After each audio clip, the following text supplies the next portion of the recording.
Hey doll! Finally, it is time for England's Most Wanted. There are quite a few men on England's Most Wanted, so I have narrowed it down to the most interesting six. Despite some of these crimes being committed decades ago, police are still asking the public to keep an eye out for these criminals as they still need to be brought to justice. Everybody on this list is either from England or has committed crimes in England, so they may still be in England or some of them may have left. If you know or have seen anybody on this list, you are urged by the police to contact the National Crime Agency. We are starting off today with a heavy hitter, Alan Foster. Alan Foster is 5'7" and in his mid-40s and is one of the UK's most wanted fugitives. Alan is alleged to have executed father of seven David Noddy Rice on the 24th of May 2006 at the Marston Bay car park in South Shields in a gangland killing. David, who was a known criminal, was lured to the car park on the pretext of discussing a debt. At the car park, he was shot 9 times. In the months following the murder, a number of Alan's associates were jailed, including a corrupt police detective who was given 5 years. This cop served as Alan's eyes and ears. He repeatedly accessed Northumbria's police computer records to pass on information to Alan in return for cocaine and sex workers. Another associate admitted luring David to his death, but denied actually firing the gun. He was sentenced to life in prison, and the driver of the getaway car was jailed for 4 years. But police are still hunting suspect Alan Foster, who is known to use the alias Sean Michael Wilkinson. Police think that Alan has left the UK and is hiding out in Spain, but if he's not there, he does also have links to the Canary Islands and Majorca. Majorca?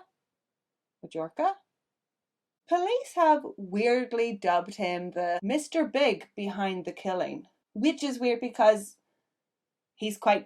Alan is quite short and looks more like Mr. Bean than Mr. Big. There has been an international appeal for Alan since 2008. Alan is also wanted for 2 other offences: conspiring to supply controlled drugs and also for the theft of a diamond ring.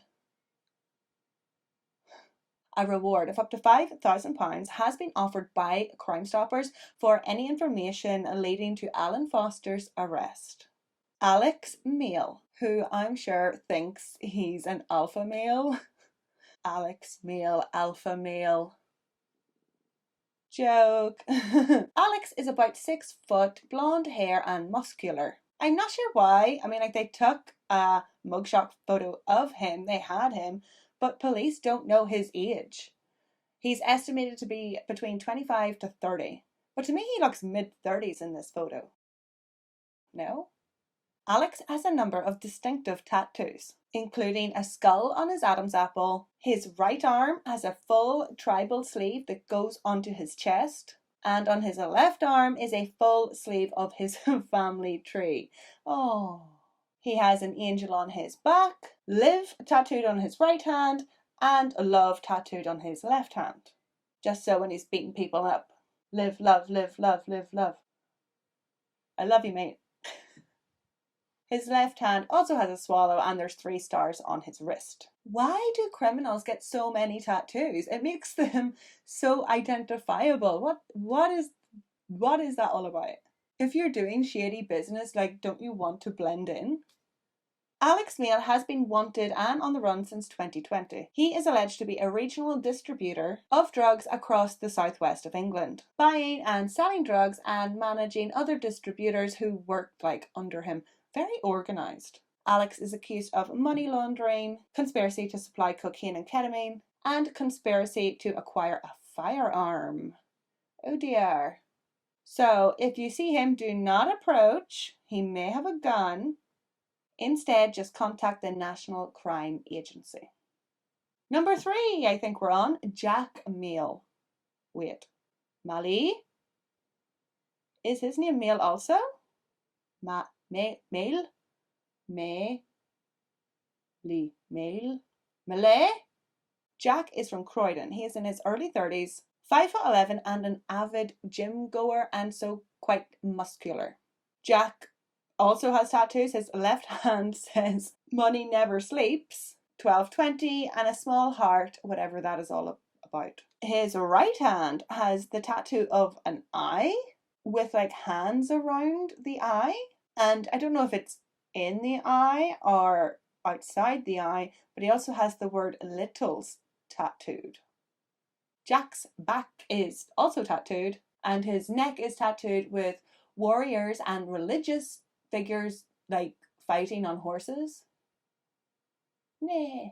On both hands, on his fingers, he has the words trap star. Trap star. And I looked this word up. I was like, what the hell is a trap star?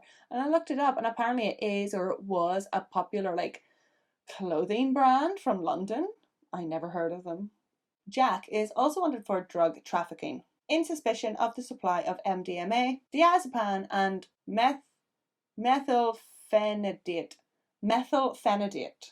which is a pharmaceutical drug. Jack allegedly ran a drug line, not a ring, a line, in South London and Surrey called Flavor Quest. At Flavor Quest, he worked with a dark web drug dealer, buying and selling drugs between each other for onward sales through their respective drug networks in southeast London. Together they sold LSD and pharmaceutical grade medication. Jack was arrested and charged, but it's drugs, so he got out on bail, he was released, and then he fled. Police think that Jack has probably changed his appearance somehow. So take another look, keep your eyes peeled, and again, don't approach this guy. This guy, Jack, is known to carry weapons and have weapons in his house. And get this, he's vegan. You don't expect like organized criminals to be vegan. Keep your eyes peeled. We have a financial scandal on our hands for this one. Big finance. Ersin Mustafa. I think I'm saying that right.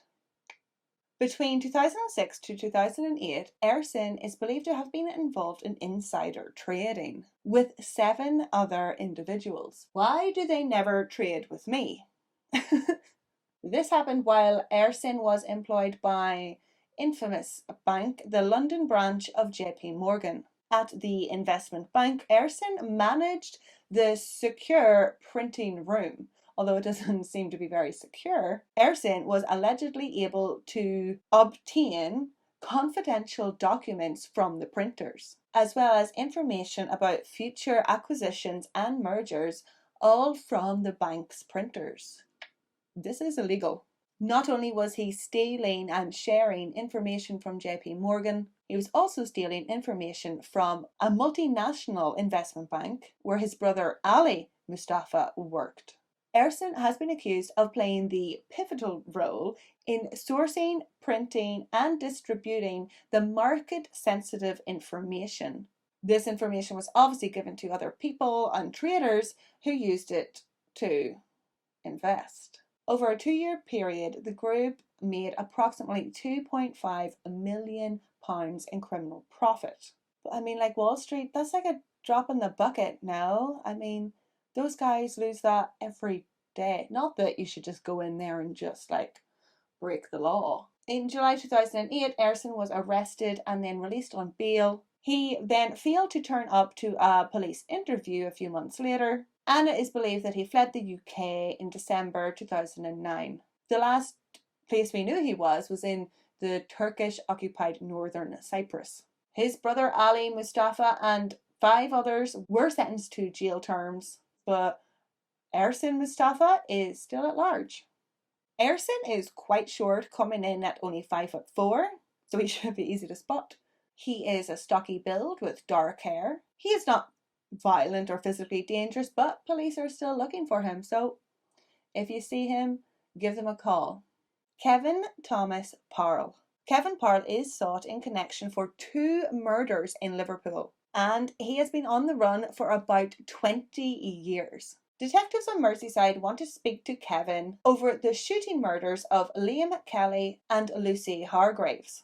Liam Kelly was just 16 when he was shot dead on Grafton Street, Dingle, in 2004. Kevin was questioned in connection to this murder, but he was released on bail. The following year, in 2005, a 22-year-old mother, Lucy Hargrave, was shot while she slept on a living room sofa in her Walton home. Petrol was then poured around the room and the house was set alight. This murder is thought to be a case of mistaken identity. Nonetheless, Kevin is their main suspect and police want to talk to him. This guy, Kevin, sticks out like a sore thumb.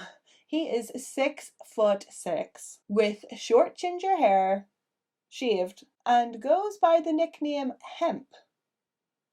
Cool, man. Really cool. Hemp. Some acquaintances claim that Kevin is dead, but some detectives argue no, they have received sightings of Kevin in Europe, Asia, and many in Spain. So if you see this 6'6" ginger murderer, give the NCA a call.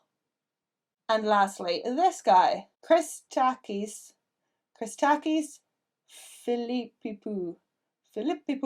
Between 2004 and 2006, Christakis and his co-defendants repeatedly acquired and set up from scratch travel agency businesses in London. The travel agencies attracted many customers by offering ridiculously cut prices. These holiday prices were so low that other travel agency companies couldn't compete and went out of business. Of course, these super cheap holidays that nobody can compete with was too good to be true. These companies were fraudulent. In each case, the travel agency took the customer's holiday money and just didn't give them a holiday. Not the biggest crime in the world, seeing as we just covered a guy who murdered 2 young adults, a child and a young adult. But this was quite a far-reaching scam. It's estimated he defrauded 20,000 people. 20,000. That's a lot of people. Christakis stole an estimated £6 million. Christakis is known to go by another alias, Christakis Chorosotodomou.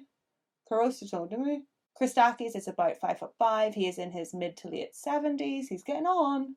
And he has grey receding hair. So if we want Christakis to answer to what he did, call the National Crime Agency. I forgot what it was called. And that's it. Keep your eyes peeled. Let me know, what should I do for another countdown? These countdowns are quite fun. Anyway, gotta go. Subscribe. Slan.